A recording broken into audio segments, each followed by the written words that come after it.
자, 마태복음서 20장 29절에서 34절까지의 말씀 한 절씩 교독합니다. 그들이 여리고에서 떠나갈 때 큰 무리가 예수를 따르더라. 맹인 두 사람이 길가에 앉았다가 예수께서 지나가신다 함을 듣고 소리질러 이르되 주여 우리를 불쌍히 여기소서 다윗의 자손이여 하니 무리가 꾸짖어 잠잠하라 하되 더욱 소리질러 이르되 주여 우리를 불쌍히 여기소서 다윗의 자손이여 하는지라. 예수께서 머물러 서서 그들을 불러 이르시되 너희에게 무엇을 하여 주기를 원하느냐. 이르되 주여 우리의 눈뜨기를 원하나이다. 함께 읽겠습니다. 예수께서 불쌍히 여기사 그들의 눈을 만지시니 곧 보게 되어 그들이 예수를 따르니라. 아멘. 살아계신 하나님의 말씀입니다. 할렐루야. 덥지요? 꿉꿉하지요? 오늘 날씨가. 습도는 그래도 굉장히 건조해졌어요. 69%. 아까 82%에서 많이 줄었습니다. 오늘 성경 본문의 말씀을 가지고 나눌 은혜의 제목은요, 눈뜨기를 원하라. 눈뜨기를 원하라. 자, 오늘 성경 본문을 읽어보니까 우리가 지난 수요 강론 예배 때 드렸던 마태복음 9장의 내용하고 같다. 이거 눈치 빠르신 분들은 알았을 거예요. 똑같은 내용이죠. 소경 두 사람. 그리고 그들이 주님을 만나기를 간절히 원했고 주님이 지나간다는 걸 알았을 때 그들이 쫓아와서 주님 앞에 소리질러 고백을 합니다. 간구의 기도를 합니다. 주여 우리를 불쌍히 여기소서. 지난 9장은 그랬어요. 그런데 오늘은 여기 20장에는요. 주여 우리를 불쌍히 여기소서 다윗의 자손이여 라는 다윗의 자손이여 라는 말이 하나가 더 붙습니다. 자, 9장에서도 주님이 눈뜬 소경을 눈을 뜨게 해줬어요. 근데 오늘 20장인 여기에도 맹인 두 사람을 눈을 뜨게 해줬습니다. 그러면 오늘 20장에 나온 맹인 두 사람과 9장에 나왔던 그 맹인 두 사람이 같은 사람일까요? 아닐까요? 같은 사람이에요? 아니에요? 다른 사람입니다. 분명히 주님은 많은 역사함이 있었지만 우리가 성경을 자세히 읽지 않으면 혼돈하기가 쉬워요. 그래서 대충 보신 분들이 이때 침을 발라서 눈을 낫게 했다는 둥, 만져서 눈을 낫게 했다는 둥, 네 믿음이 너를 낫게 했다라는 말씀 선포로 낫게 했다는 둥 여러 가지 이야기들이 있습니다만 정확하게 알지 못한 사람들이 한 사람이 말할 때는요.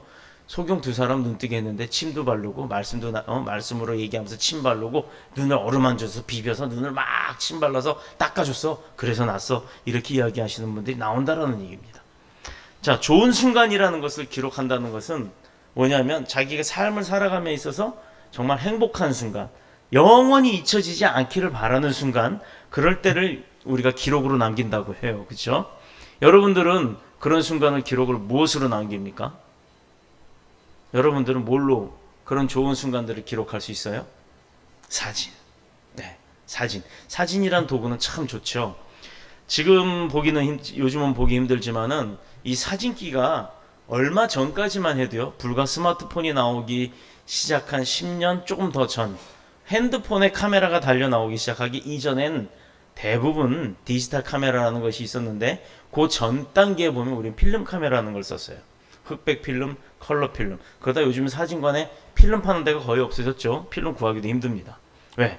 필름 카메라가 거의 없어요. 저한테는 하나가 있지만 이것을 쓰려고 그래도요, 필름 구하기가 힘들어서 쓰지를 못합니다.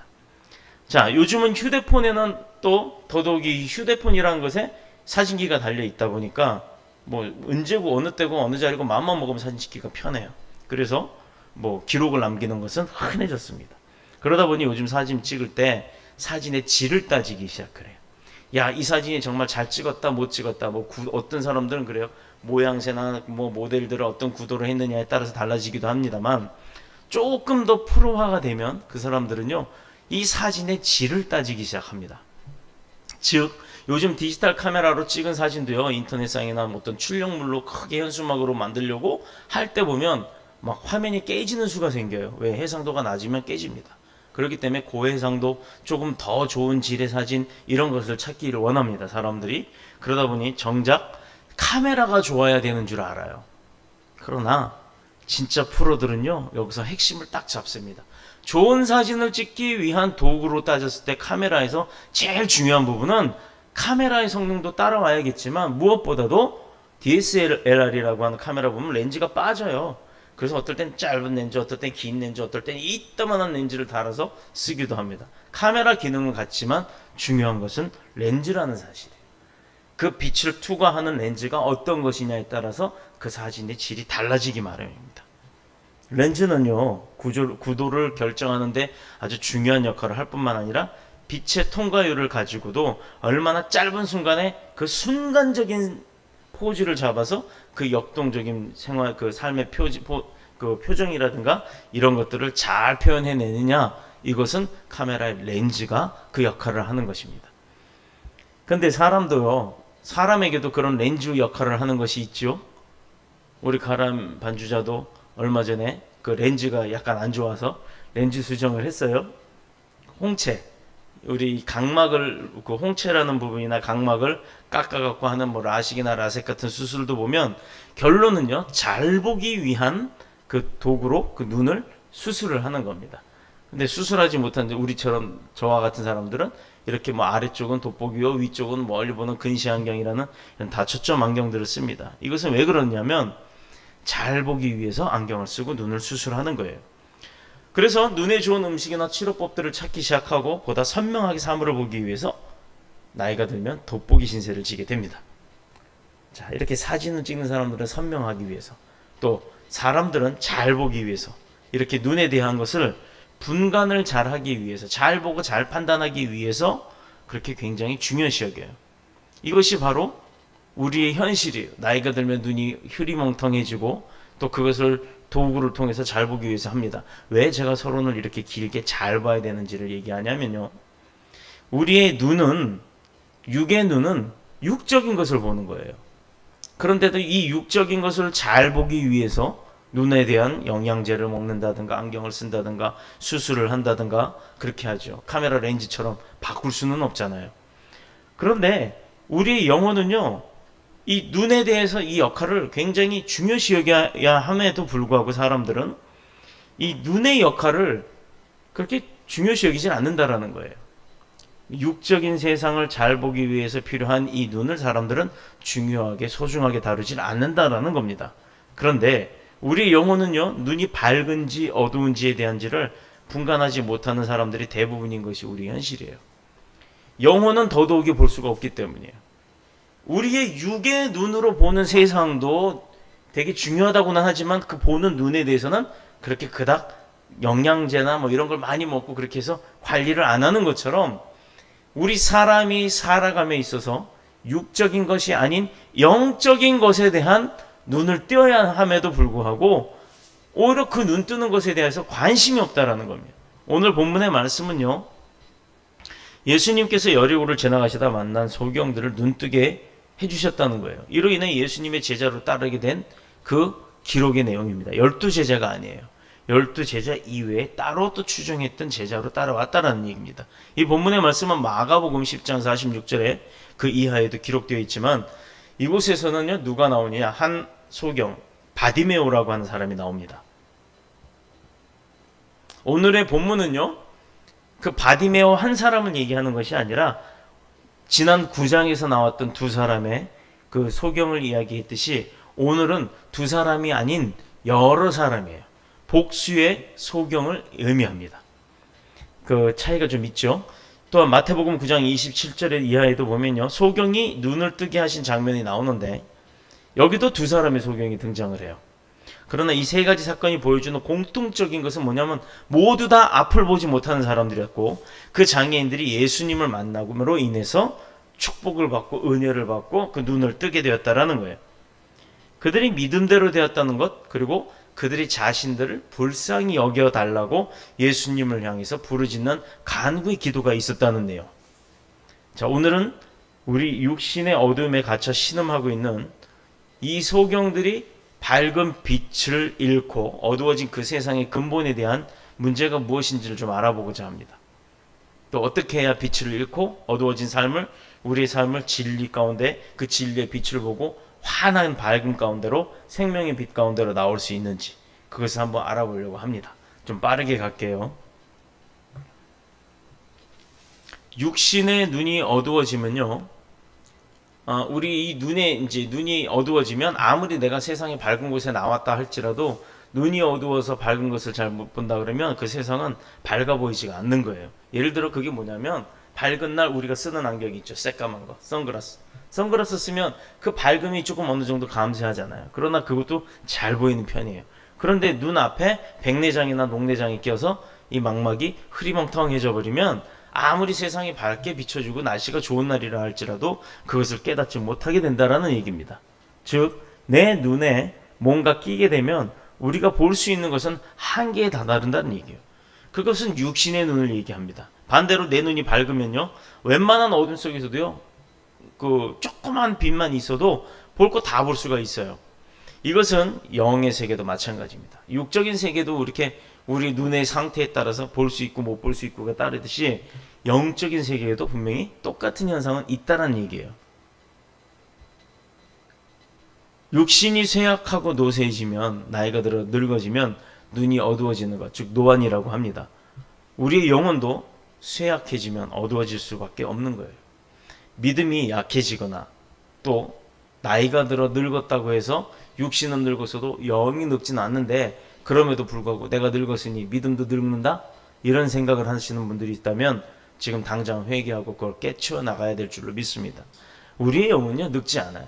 우리의 영은 피곤하지도 않습니다. 왜? 성령 충만할 때 그 모든 어려움과 또 능력은 우리가 만들어내는 것이 아니기 때문이에요. 그러나 세상의 육적인 모습에서는 우리가 많이 피곤해할 수가 있어요. 힘이 들면 피곤하죠. 그러니까 저녁엔 집에 와서 밥을 먹고 쉼을 얻고 잠을 자서 에너지를 보충해야 다음날 또 세상에 나가서 일을 할 수가 있는 겁니다. 잠 안 자고 일할 수는 없어요. 그러나 영은 무엇으로 에너지를 얻습니까? 우리의 영은 말씀입니다. 말씀을 통해서 내가 힘을 얻고 하나님의 성령의 역사하심을 통해서 내가 에너지를 얻게 되는 거예요. 집에서 찬송 소리가 끊어지고 기도 시간이 점점 줄어들고 점점 예배를 멀리하기 시작하고, 그래서 일주일에 한두 번 교회 와서 예배하는 것, 그것만으로도 만족을 하는 삶, 이것뿐이 아닙니다. 몸과 마음이 자꾸 피곤해지고요. 그래서 주님 앞에 가는 것 자체가 귀찮아져요. 뭐 오늘 한 번쯤 주님이 뭐 나하고 항상 계시는데 내 마음 이해하시겠지. 그 반대로 세상 일에 점점 바빠집니다. 오히려. 그래서 세상 일에 바빠지면서 돈을 잘 먹는 그나마 축복이에요. 근데 그런 사람들은요, 점점 하나님과의 관계가 멀어지고 영이 피곤해진 사람들은 세상 일이 아무리 바빠져도 벌이가 시원찮다는 거예요. 벌이를 쫓아다니나 벌 수가 없이 바쁘기만 하다는 얘기입니다. 그러므로 인해 걱정, 근심이 늘어나고 생활 속에서 선과 악을 분간하지 못하는 데서부터 문제가 발생하기 시작합니다. 그래서 불신자들이 겁박하는 것은 두려워하고 또 두려워하고 가정의 불신앙, 그리고 식구들 눈치를 보기 시작해요. 긴 안목에서 어떻게 보면 멀리 보는 것보다 당장 눈앞의 문제만 쳐다보고 낙심하고 한숨을 쓰게 됩니다. 우리가 그게 있어요. 군인들이 전쟁에 나갈 때 보면 척후병이라고 먼저 정탐꾼을 보내죠. 그래서 그들이 가야 할 길이 앞에 어떤 상황인지를 미리 보고 와서 이야기를 합니다. 근데 그러면 장군이 그 말만 듣고 갑니까? 아니에요. 장군은 장군 나름대로 모든 장비를 동원해서 망원경으로 한번 본다든가 본인도 확인을 하고 가죠. 그런데 장군이 만약에 그거를 확인하지 않았다 칩시다. 척후병이 간첩이었다 칩시다. 앞으로 나가면 깜깜한 밤중에 앞으로 계속 나가면요, 천길만길 낭떠러지인데 군 병사들이 진군을 하다 보면 뒤에 사람들은 계속 온단 말이에요. 그러다 보면 앞에 사람이 서도 뒤에서 밀리면 계속 밀려갖고 결국은 그 사람들은 떨어져 죽어요.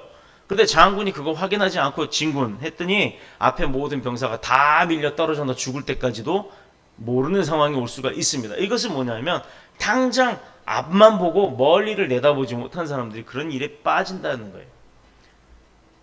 그래서 오늘 내일 일은 난 몰라요. 하루하루 살아요. 이게 우리의 삶이에요. 여러분들 내일 일은 어떤 일이 일어날지 아십니까? 내일 어떤 일에 내가 해당돼서 어떤 일들을 겪을지 알고 계세요? 모르잖아요. 그렇기 때문에 우리가 미리 앞을 내다볼 수 있는 방법이 없기 때문에 누구한테 의지합니까? 성령의 힘을 의지해야 될 줄로 믿습니다.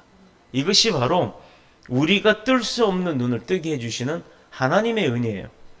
은혜의 삶, 하나님 중심의 삶을 살지 못하면요, 그날로부터 마귀가 우리 눈을 완전히 영의 눈을 어둡게 만들어 버리기 때문에 가면 갈수록, 예배를 소홀히 하면 할수록, 하나님 앞에 등한시될수록 내 마음의 상처가 심어지고 깊어지면 깊어질수록 그 영의 눈은 감어지게 되는 겁니다.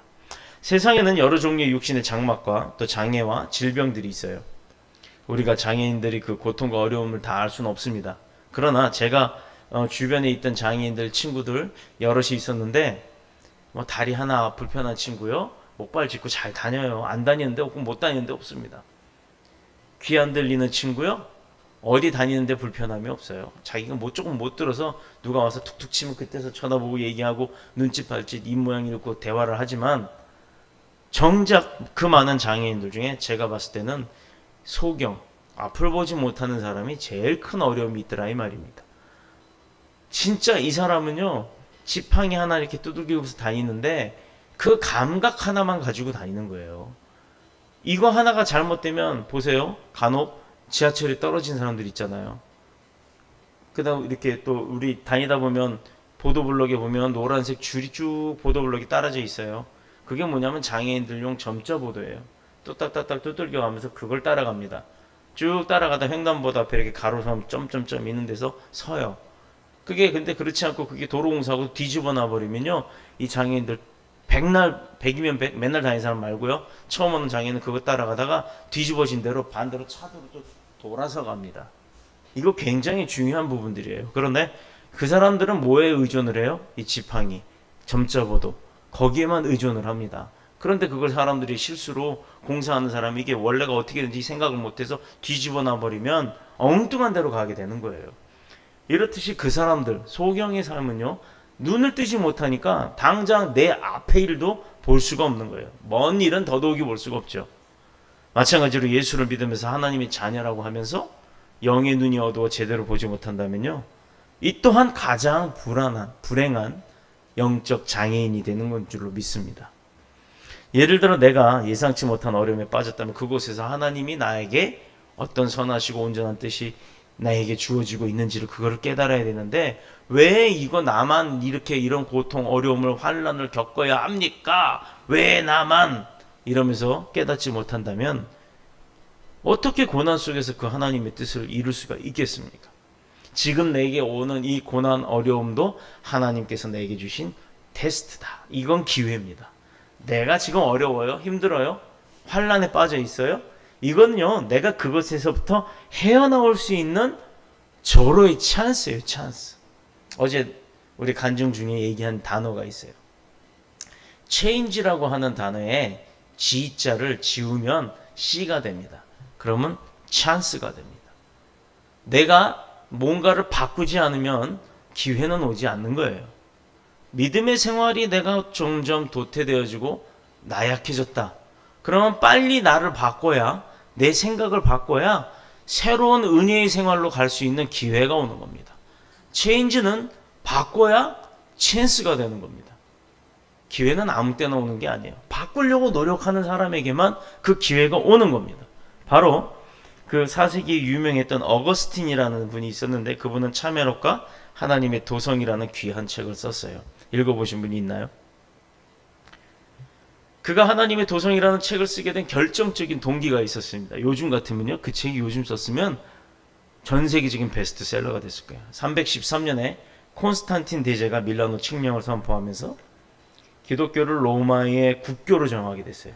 야, 이거 대단한 일 아니에요? 로마가 예수 그리스도를 죽였어요. 로마가 그리스도교인들을 핍박했던 시대가 있었습니다. 그런데 그 로마가 나라의 믿음으로, 나라의 종교로 기독교를 선택을 하는 날이에요. 대단한 거 아니에요? 핍박하던 사람들이 이제 나도 그걸 믿겠습니다. 근데 나만 믿는 게 아니라, 대통령만 믿는 게 아니라 그 나라 전체가 믿는 걸로. 아쉽게도 대한민국은 헌법에, 대한민국은 종교를 국교할 수 없다. 국교로 종교를 정할 수가 없다라는 조항이 있어요. 그래서 대한민국이 기독교 국가가 될 수도, 가톨릭 국가가 될 수도, 불교 국가나 유교, 도교, 천도교 여러 가지 그런 국가가 될 수가 없는 겁니다. 기독교를 로마의 국교로 정하고 더 이상 핍박이 없는 신앙의 완전한 자유를 누리도록 그 313년에 했어요. 콘스탄틴 대제가 밀라노에서 법으로 선포를 했습니다. 그런데 갑자기 야만인 게르만족, 이 게르만족이 누구냐면 독일인들이에요. 독일인들이 게르만 앵글로색슨족 게르만족이라고 합니다. 이 사람들이 민족 우월주의로 인해서 유대인들을 다 죽였던 거예요. 자, 이 게르만족이 로마로 쳐들어와서 삽시간에 로마가 멸망을 합니다. 어거스틴은 왜 하나님의 백성이 불신앙과 야만족의 유린을 당하고 멸망해야 하는지 이해를 할 수가 없었어요. 하나님 그렇게 단단하시고 대단하시고 그렇게 능력 있는 분인데 왜 우리 자녀들을 못 지켜주십니까? 라고 생각을 할 수가 있었겠죠. 그것도 오랜 신앙의 핍박에서 벗어나서 이제 자유의 신앙을 막 얻자마자 왜 이런 또 환란이 옵니까? 아름답고 평화로운 기독교 국가로 새로운 출발을 하고자 로마가 그랬는데 말입니다. 왜 다시 멸망하게 만드십니까? 어거스틴은 여기에 대한 고민과 의문을 가지고 정말로 오랜 시간을 보내야 했어요. 그 후에 어거스틴은 이런 이해할 수 없는 사건 속에서 하나님의 놀라운 섭리를 뒤늦게 깨달았습니다. 하나님은 야만족으로 인하여 로마를 무너뜨리게 하셨지만 그 로마를 정복했던 게르만족 민족을 그리스도인으로 변화시켰다는 거예요. 야만인을 기독교인으로 바꿔버리셨어요. 이거 대단한 일이죠. 로마가 국교로 기독교를 정한 것도 대단한데 그거를 무너뜨렸던 야만인을 게르만족을 기독교인으로 바꿨다는 얘기예요. 이게 더 큰 은혜라는 얘기죠. 이것을 나중에 그가 알은 거예요. 그들은 로마를 무너뜨리고 그 위에 하나님의 중심이 신성 로마 제국을 세웠습니다. 어거스틴은 이 사실을 알고 하나님의 그 오묘한 섭리, 그것을 깨닫고는 감탄을 하게 된 겁니다. 인간의 눈으로 볼 때는요, 그냥 하나님의 나라가 없어진 거예요. 살만하니까 벌받는 것처럼, 저주받은 것처럼 사라져버린 겁니다. 그렇게 되면 하나님보다 사탄의 세력이 더 세다라고 느껴질 수도 있겠죠. 기독교 신앙 자체가 흔들리는 것만 같았지만 하나님은 이 로마에 더 크고 위대한 나라를 세우게 하셨다라는 것. 그래서 게르만 민족을 사용했다는 것. 어거스틴이 영의 눈이 열리게 된 거예요. 바로 이 점을 알게 된 겁니다. 인류의 역사 배후에서 하나님께서 하나님의 백성을 위해서 일하시는 그 하나님의 손길, 그 하나님의 섭리를 어거스틴은 보게 된 거예요. 오늘 본문에서 소경들은 예수님을 향해 젖먹던 힘까지 동원해 다 소리 질러가면서 외칩니다. 주여 우리를 불쌍히 여기소서 다윗의 자손이여. 누구에게 정확하게 주여 했는데 누가 준지도 모르잖아요. 그 많은 무리들 중에 못 봤을 테니까. 그런데 그 중에서도 주여 우리를 불쌍히 여기소서라고 하면서도 다윗의 자손이여라고 자기들이 누구한테 그렇게 외치고 있는지를 정확하게 찝어서 이야기를 합니다. 다윗의 자손은 누구예요? 예수, 메시아. 메시아 예수 그리스도가 우리의 구세주라는 것을 인정하는 거였어요. 마가복음 10장에서는요, 이 소경의 간구가 더욱 애절하게 기록이 됩니다. 나를 불쌍히 여기소서. 이 말이 계속해서 거듭 반복이 돼요. 그 이유는요, 사람들이 시끄럽다고 맹인들 보러 꺼져 거지 내쫓듯이 내쫓았기 때문이에요. 더 이상 소리 지르지 못하도록 했기 때문입니다. 생각을 한번 해보세요. 예수님이 가고 주변에 12제자, 그 다음에 120명의 제자, 그 다음에 또 다른 수종자, 그 다음에 또 다른 추종자들이 몰려갈 거예요. 만약에 그들이 경호원이었다 그러면 총 쏴도 예수님한테 총알이 가지도 않을 거예요. 다른 사람들이 다 맞아 죽었지. 수많은 사람이 죽도록 수천 발을 쏴도 아마 예수님한테는 한 발도 안 도다르지 않았을 겁니다. 그만큼 많은 사람들이 둘러싸이는데 안못 보는 소경 두 사람, 여러 사람들이 쥐야 이렇게 하면 그 뒷중에 있는 사람이 야 우리도 못 만났는데 니들이 저리 가! 이렇게 안 했겠어요? 분명히 그랬을 거란 얘기예요. 그런데 참 아이러니하지 않아요, 여러분? 여러분도 그렇게 군중의 사람들 웅성웅성 사람들 쫓아오고 발자국 소리에 뭐 오만 잡소리가 여러 가지 웅성거림 소리에 그 외침 소리가 들리겠습니까? 여러분들 같으면 들려요? 대통령 유세장에 한번 나가보세요. 수많은 사람이 막 떠드는데 혼자서 혼자 뭐라고 외친다고 해서 그 소리가 들립니까? 안 들리죠? 그런데 주님은 그 소리를 들었다는 얘기예요.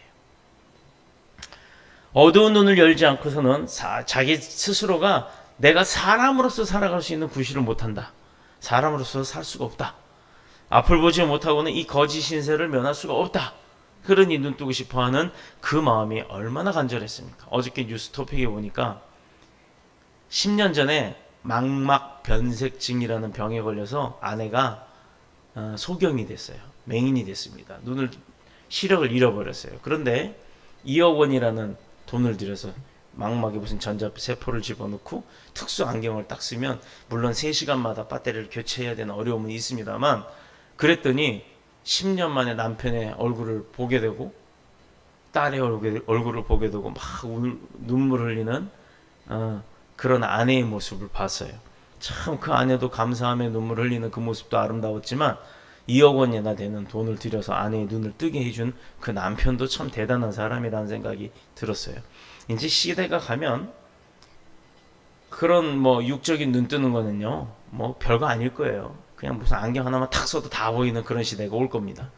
그렇지만 영적인 눈은요, 2억 원 갖고 소용이 없어요.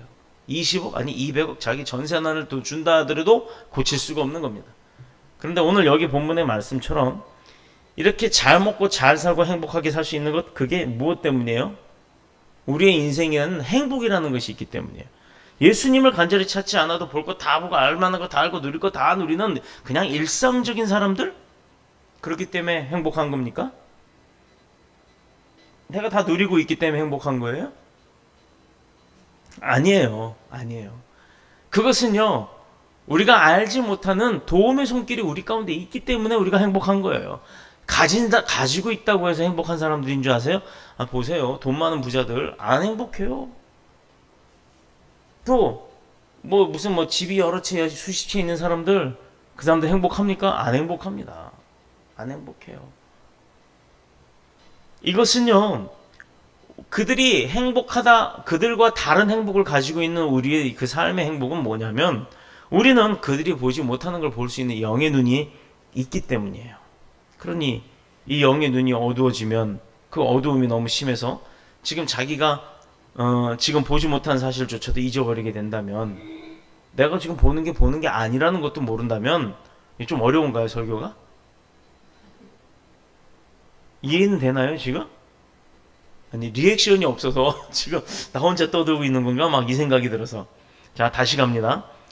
영의 눈이 어두워졌기 때문에 행복하지 않다라는 거예요. 그 어두움이 너무 심해서 자기 자신이 지금 내가 보고 있는 것조차가 뭔지를 구분하지 못한다면, 내가 이게 목이 말라요. 물컵이 있어요. 물이 있어요. 시원하게. 시원해, 행복해. 이래야 되는데, 물컵인데, 물이 있는데, 목은 마른데, 보면서도 이게 물인지 물컵인지 모르고 생각이 딴 데가 있다 그러면, 보고도 안 마신단 말이에요. 그리고 계속 머릿속으로는 설교하면서, 목말라, 이러고 있을 거란 얘기죠. 이걸 얘기하는 겁니다. 내 영적 눈의 어두움이 심해서, 내가 지금 받고 있는 이 행복함에 있으면서도 그게 행복인 줄 모르고 산다는 거예요. 이것은 자기 자신이 지금 보지 못한다는 사실조차도 잊어버렸기 때문에, 내가 소경이고 맹인이라는 것 자체를 모르기 때문에 지금 내가 겪고 있는 이 행복도 행복인지 모르는 거고, 불행도 불행인지 모르고 산다는 거예요. 그래서 이사야 선지자는 이 시대를 향해 이같이 말했습니다. 이사야서 43장 8절에 보면, 눈은 있어도 소경이요 귀가 있어도 귀머거리인 백성이라는 표현이 있어요. 인간은 육신의 눈으로만 다 보는 것이 아니라는 거예요. 마음의 눈이 있고, 지식의 눈도 있고, 영의 눈도 있고, 역사의 눈도 있습니다. 우리는 육신의 눈이 자유롭게 사물을 보고, 내가 눈을 굴릴 때마다, 눈 돌아가는 소리 들리는지는 어쩐지 모르겠지만, 눈을 굴릴 때마다 보고 싶은 대로 보는 거 아니에요. 그죠? 그런데 우리의 영의 눈도 열려 있어서 하나님의 뜻이, 내가 볼 수 있는 대로 보는 대로 하나님의 어떤 뜻이 있었고, 하나님이 어떻게 저기다 역사하셨고, 이 교회가 왜 이렇게 작지만 그래도 행복한지, 이 교회가 이렇게 작지만 예배가 이렇게 은혜가 되는지, 찬양하는 사람 몇 사람 없지만 그래도 왜 이렇게 찬양이 신나는지, 이런 역사함이 하나님이 있다라는 것, 그것을 볼 수 있는 영안이 있다라는 거예요. 오늘도 운전을 하면서 그랬어요. 오늘은 금요일이잖아요. 운전을 하면서 아이들이 그래요. 나는 금요일이 정말 좋아요. 왜? 토요일날 놀잖아요. 그리고 일요일도 놀잖아요. 그럼 언제가 제일 싫으냐? 월요일이야. 왜? 학교 가잖아요. 이게 아이들의 단순한 생각이에요. 그런데 그거를 조금 바꿔봅시다. 직장인들도 마찬가지란 얘기. 불금이란 말이 오죽하면 나오겠어요. 불타는 금요일. 이거 지옥 가면 어차피 다 타요. 지옥 가려고 앞서서 미리 예행 연습해요. 불태운대요, 자기 몸을. 야, 난 이렇게 서슴없이 지옥 가겠다고 떠들어대는 사람들 보면 정말 이해가 안 돼요. 어차피 가만히 살다가 가도 하나님 모르면 지옥 갑니다. 예수님 못 만나면 지옥 가는 거예요. 그럼 그때 가서 뜨거워서 나 살려달라고 할 판에 지금 불태우러 간대요. 자기 육신을. 그러라 그랬어요. 근데 금요일이 왜 좋으냐? 곧 쉼을 얻을 수가 있잖아요. 시간이 가면 갈수록 금요일을 퇴근하면 쉴 수가 있잖아요. 근데 저는 그랬어요. 나는 금요일이 좋아요. 근데 쉬어서 좋은 게 아니에요. 나는 금요일날 퇴근을 해도 또 할 일이 있어요. 뭐냐? 예배를 드리러 갑니다. 근데 난 그렇게 예배 드리러 가는 시간이 왜 이렇게 기다려주고 설레지는지 몰라요. 근데 난 그게 참 좋아요. 그래서 난 금요일이 좋아요. 그리고 또 하룻밤 쉬고 둘밤 쉬고 나면 또 주일 예배 있잖아요. 이게 난 너무 신나요. 이 얘기를 하는 거였는데 세상의 눈으로 보는 사람들은 그걸 알아듣지 못한다라는 얘기예요. 그러므로 우리는 주님 앞에 나와서 늘 그 영의 눈이 열려 있기를 간구해야 되는 줄로 믿습니다. 눈이 어두워서 하나님이 손길이 이렇게 와서 얘야 너 어렵지 너 힘들지 내가 손 잡아주마 손 준다고 했는데도 그걸 못 봐요. 그냥 여기 이러고 있다가 주님 나를 도와주소서 나를 불쌍히 여겨주소서 하고 이것만 잡으면 되는데 손이 여기까지 와 있는데 내가 그 눈을 못 뜨니 보질 못한다는 겁니다. 예배를 통해서 하나님을 만나기를 간절히 사모해야 할 줄로 믿습니다. 이것은요 그 사모하는 마음이 도구가 돼서 내 영의 눈이 열리게 되는 거예요. 내 눈이 어두운데 어떻게 우리 자녀들의 장래를 내가 미리 알고 그 자녀들의 미래를 위해서 내가 바로 인도해 나갈 수가 있겠어요. 부모들도 마찬가지예요. 자녀들도 마찬가지고. 그래서 예수님은 저희는 소경이 되어 소경을 인도하는 자로다. 만일 소경이 소경을 인도하면 둘 다 구덩이에 빠지리라. 맞지 않아요? 눈 감고 가보세요. 앞에도 못 보는 사람이 눈 감고 갑니다. 지금 나 여기 지금 계단 끝이 발로 딛고 있지만 생판 처음 오는 사람이 어떻게 하고 있어요? 내가 앞장설게 내가 이 길 잘 알아 했는데 어느 날 여기 공사하던 매너 뚜껑 열어놓고 사람이 깜빡하고 잊어먹고 가버렸어요.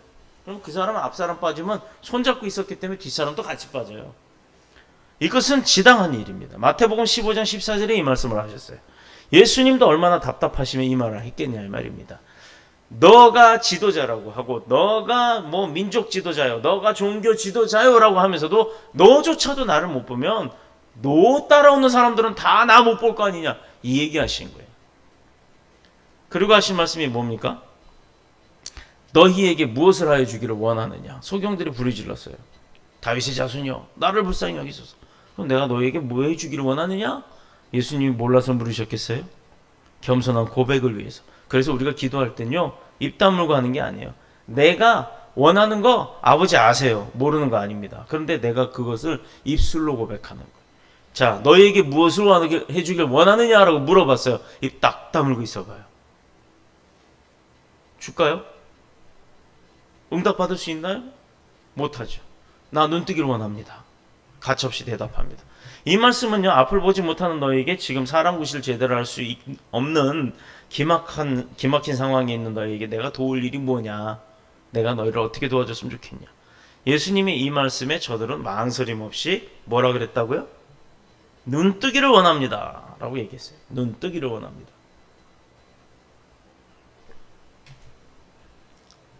여기서 눈뜬 어떤 눈을 얘기하는 건가요? 육의 눈. 소경인 사람은 앞에 눈을 떠야 망막으로 빛이 들어가고 망막세포의 빛이 거꾸로 역상으로 생기고 그 빛이 뇌생경 뉴런을 통해서 뇌세포로 들어가고 전두엽 후두엽에 그 전달이 되고 나서 모든 사지팔달에 내 몸에 신호가 가서 몸이 반응을 하게끔 만들겠죠. 자, 이것은 육의 눈입니다. 주님께서 그 뜻을 모를 게 아니에요. 그들이 원하는 것이 뭔지를 알면서도 불구하고 물어보신 이유, 그들이 무엇을 원하는지를 물어보신 겁니다. 눈뜨기를 원하나이다. 철학자 소크라테스도 우리 잘 알죠? 소크라테스가 뭐라 그랬어요? 너 알라. 뭐를 알라? 너 자신을 알라. 이 말은요, 인간이 인간됨의 그 근본은 자기 자신을 알아보는 데서부터 시작한다는 거예요. 내가 나를 모르는데 네가 나를 알겠느냐 하는 노래 가사가 있었어요. 맞죠? 당신 나 알아? 나도 나 몰라. 이 말은 황당한 얘기예요. 나는 친구로서, 뭐 남편으로서, 아내로서, 엄마로서, 아들로서, 딸로서 잘한다라고 생각했는데 네가 나를 어떻게 하냐? 나도 나를 모르는데 이러면 할 말이 없어요. 자기도 자기를 모르는데 내가 자기를 어떻게 아냐 이 말입니다. 이것은 나는 분명히 그 사람을 알 수가 있어요. 예를 들어서 내가 가람이를 아는데 가람이가 나 가람이도 모르는데 목사님이 나를 어떻게 아세요? 이렇게 물어볼 수가 있어요. 그렇죠? 나도 나를 모르는데 당신이 나를 어떻게 합니까? 이렇게 했을 때 내 입장에서는 할 말이 없죠. 물론 모르는 건 아닙니다. 알 수가 있죠. 자기 자신보다도 나를 남이 더 먼저 알아보기가 쉬운 거기 때문에요. 자, 이 얘기는 뭐냐면 사람이 자기 자신을 돌아보는 순간에 제일 먼저 그 인간으로서의 한계점을 보게 된다라는 겁니다. 나의 자신의 한계. 그것이 바로 내려놓음이라는 거예요. 내가 갖고 있는 것을 내려놨을 때 주님이 보인다는 얘기입니다. 이것이 오늘의 골자예요. 내가 모든 걸 다 허머쥐고 있으면서도 주님을 보려고 하면 못 본다는 거예요. 그 얘기가 뭐냐면 아까 기도 때 막 무릎 꿇고 손 들고 주야 내 손 붙들어 주셨어 라고 해놓고 눈을 떠야 볼 거 아닙니까? 본인 스스로는 기도는 눈 감고 하는 거야. 그러니까 끝까지 주님이 나 잡아줄 때까지 내가 눈 감고 기도할 거야. 이 고집을 버려야 된다는 거예요. 이 고집. 그 형식과 틀을, 물론 기도는 눈을 감고 해야 더 집중적으로 잘 돼서 눈을 감는 겁니다만 의미가 그렇다는 얘기예요. 자기가 딱 정해놓은 어떤 틀과 율법에 의해서 그것을 버리지 않고 깍 거머쥐고 있는 한은 절대 눈뜨고 하나님을 볼 수가 없다라는 거예요. 그러니까 나의 고집, 나의 육신의 자아, 이것을 다 내다 버려야 하나님이 언제고 내 옆에 있다는 걸 내가 볼 때마다 보이게 된다는 얘기예요. 영의 눈을 뜨고. 우리 주위에 아나무인격으로 날뛰는 사람들이 많죠. 말 안 통하는 사람, 고집 불통, 사고 뭉치, 뭐 독고다이, 뭐 여러 가지 표현법들이 있어요. 이런 사람들의 특징이 뭔지 아세요? 자기 자신을 돌아볼 줄 몰라요. 남은 잘 보고 지적질 되게 잘해요. 그런데 그 사람은 정작 대변 보고 뒤처리도 안 하고 나와서 냄새를 풀풀 뿜기가 나요. 그 사람은 아무리 속옷을 갈아입고 바지를 갈아입고 두꺼운 옷을 입고 비닐 옷을 입는다 하더라도요, 몸 자체에서 나는 그 썩은 내 더러운 내는 피할 수가 없는 거예요. 그런데 자기는 워낙 맨날 맡고 다니다 보니까 자기한테서 그런 냄새 나는 줄 몰라요. 여러분, 누구나 악취가 있습니다. 근데 그것을요, 본인은 향기로 알게 돼요. 자, 예를 들어서 여러분 스스로 손가락 2개를 펴보세요. 손가락 2개를 펴보세요. 그렇다고 뭐 입속에다 손 놓고 꺼내서 맡아보라고 하기는 제가 어렵지만, 사람마다 구취가 있고, 이 목전 옆에 보면은 그 목전 옆에 손을 넣었다가 딱 빼서 맡아보면 어마어마하게 한 악취가 납니다. 아니, 실제로 안에 넣어서 할 때 구역질 나게끔 해갖고 만져보고 나중에 냄새 맡아보세요. 어마어마하게 고약한 악취가 납니다. 내 몸에서 나는데 나는 모른다는 거예요. 자, 그런데 우선 가장 기본적인 여기 콧망울이 있죠. 콧망울 옆에를 요렇게 만져보세요. 그럼 기름기가 나올 거예요. 그러고 나서 냄새를 맡아보세요. 나지요? 별로 안 좋은 냄새가 날 거예요. 깨끗하지 못한 냄새가 납니다. 이것은 뭐냐면 나에게 나오는 악취예요. 비선취라고 하는 건데, 이 코에 나오는 이 악취가 있어야 다른 냄새들을 구별할 수가 있어요. 그래서 누구에게나 냄새가 납니다. 근데 그것을요, 나는 못 느껴요. 그러나 다른 사람이 예를 들어 뭐 여기다가 코에다가 코를 갖다 대고 냄새를 맡아보면 그 냄새가 나요. 이게 바로 그겁니다. 자기 자신에게도 나는 냄새가 있는데 그건 나는 모른다 이 말이에요. 남은 알아도. 자, 자기 자신을 돌아볼 줄 모르는 사람 특징이 바로 그 아나무인의 성격을 갖고 있는 사람들의 특징이에요. 그래서 먼저 네 자신을 알라라고 하는 그 소크라테스의 철학자의 이야기가 있었습니다. 그래서 기독교의 신앙도요, 자기를 돌아보게 하는 신앙이에요. 그래서 자기 스스로 도무지 구원의 소망이 없고 제 스스로는 가장 연약하고 불쌍한 존재인 것을 깨닫게 하는 데서부터 그 복음의 십자가의 사랑의 복음이 시작되는 거예요. 내가 할 수 없는 것, 내가 제일 낮은 자요, 나는 뭐라 그럴까요? 벌레만도 못한 존재라는 것을 알고 깨달았을 때, 그런데 그런 나도 주님이 쓰셨을 때, 그런 나도 주님이 사랑하시니까. 이 은혜를 알아야 십자가의 복음이 나에게 전달되는 거고 나에게 심어지는 거고 그 싹의 씨앗이 자라는 거예요. 왜 나만 이렇게 어렵게 삽니까? 왜 나만 이렇게 힘들게 삽니까?가 아니라 왜 나 같은 놈도 주님이 이렇게 사랑하십니까?가 돼야 되는 거예요. 왜 나만이가 아니라 왜 나를 쓰시냐고.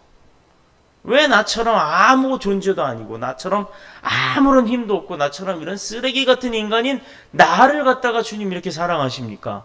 이 고백이 나와야 될 줄을 믿습니다. 우리의 영과 육신의 눈이 밝아지면요, 예수님 만나는 것 외에는 길이 없다라는 게 보여요. 그래서 아이고 이거 강대 때문에 안 보이죠? 예배 끝나고 와서 이 배경 그림을 보세요. 이게 무슨 그림 것 같아요? 저 나무 쉼터까지 가는 이 사막 벌판이 초원이기는 해도 땡볕이 그늘 하나 없잖아요. 이번에 우리 야외 예배 갔을 때 땡볕에 앉아 잠깐 타서 지금 살벗겨지고는 있는데 여기를 그렇게 긴 길을 걸어갈 때 어디까지 가는 게 쉼터 그늘 아래까지로 가는 이 길의 모습이 있어요. 이 길이 보여야 가지요. 안 보이면 어떡하겠어요? 이리 갈지 저리 갈지 모르는 거예요. 저 뒤에 한번 보세요. 여기 배경 그림도 있네. 바로 이겁니다. 예수님을 만나야 우리의 삶의 길이 보이는 겁니다. 근데 예수님을 만나도 내가 눈을 뜨지 않았을 때는 그 예수님이 가는 길이 보이지가 않는 거예요. 말로만 이 길을 가야 된다, 저 길을 가야 된다, 예수님이 가신 길을 가야 됩니다 라고 하지만 내가 보여야 가지요. 보이지 않는데 어떻게 갑니까? 교회는 바로 이런 성령의 눈뜬, 영의 눈이 띄어지게 만들어야 되는 교회가 참된 교회인 줄로 믿습니다. 예수님의 만나면 눈이 열립니다. 영의 눈이 열립니다. 육신의 눈 당연히 열리죠. 영의 눈이 열리는데 육신의 눈이 감고 있겠어요? 우리의 눈이 밝아지기 시작하면요, 제일 먼저 일어나는 변화가 오는 게 뭐냐면 잃어버린 예배가 회복됩니다. 하나님을 중심으로 살려고 하는 스스로의 자발적인 노력이 있게 됩니다. 성경 보고 기도하는 습관이 회복됩니다. 대한민국 통계가 어저께 나온 게 있어요. 기독신문에 보니까 기독교인들 중에 매일 성경을 보는 사람. 자, 우리 셋 중에 매일 성경 보는 사람 발 내리세요. 다 보시는군요. 자, 이게 통계를 봤더니 기독교인을 100으로 봤을 때 15%랍니다. 매일 성경을 보는 사람이. 그러면 이틀에 한 번씩 보는 사람이 25%. 일주일에 한 번 보는 사람이 30%. 안 보는 사람이 더 많아요. 40몇 %예요. 그러면서 눈 뜨기를 원합니까? 그러면서 축복받기를 원해요? 축복받기를 원하려면 길을 봐야 될 거 아니에요. 주님이 어디로 가라고 가르쳐주고 그 길을 보여주면 그 길을 봐야 되는데 영의 눈이 열려야 보이죠. 안 보이잖아요. 그래서 지금 내가 안 보인다고 포기하지 마세요. 나 어차피 안 보이는데 난 틀렸나 봐. 보지 말자. 아유, 할 수 없지 뭐. 아유, 그냥 교회 나가지 말자. 이게 아닙니다. 회개의 눈물이 쏟아지고 하나님의 은혜로 내 심령이 채워지게 되면 확신이 생겨요. 그리고 믿음이 능력으로 담대하게 됩니다. 그러고 나면 우리가 기도하게 돼요. 어떤 기도? 주님, 나의 눈이 띄어지게 하옵소서. 그래서 전도가 저절로 되고 하나님께 크게 쓰임받는 자들이 되는 것입니다. 이 사실이 오늘 본문 34절에 기록이 되어 있어요. 예수께서 민망히 여기서 저희 눈을 만지시니 곧 보게 되어 저희가 예수를 쫓으니라. 하루하루를 살던 사람들, 그런 하루하루를 연명하며 살던 어부들이 예수님을 만나서 사도가 된 것처럼 이 소경들도 눈이 열리자마자 그냥 예수님의 제자가 되어버리기로 한 거예요. 뭘 더 바래요? 자기 눈 뜨게 해줬는데. 근데 이 사람 또 배부르면 배신한 사람들도 나와요. 뭘 더 바랍니까?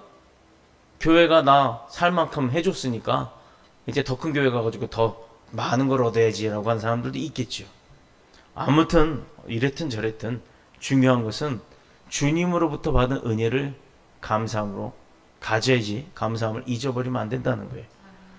너희에게 무엇을 하여 주기를 원하느냐? 이때 대답은 우리의 눈을 뜨기를 원하나이다. 이거였어요. 영안이 열릴 때 제일 먼저 불신앙의 남편, 식구, 가족, 형제 이 사람들이 불쌍하게 보여야 되는 겁니다. 그래서 그들의 장래를 위해서 기도하게 되고 영혼 구원을 위해서 눈물로 기도하는 저와 여러분, 긍휼함을 갖는 저와 여러분이 되시기를 그리스도의 신 예수님의 이름으로 축복합니다. 자, 이제 우리 뭐를 해야 돼요? 기도를 해야 되죠. 어떤 기도를 해야 됩니까? 다른 거 하지 마세요. 눈 뜨기를 원합니다. 주여, 우리 영의 영안이 열리고 영의 귀가 열리게 하소서. 우리가 밝은 눈으로 하나님 나라와 그의 의를 위해서 크게 쓰임받는 저와 여러분이 될 수 있도록 기도하며 나갑시다. 자, 이제 우리 주님 앞에 한 걸음 더 가까이 나갑시다. 찬양하고 기도하도록 하겠습니다. 주의 집에 영광이 가득해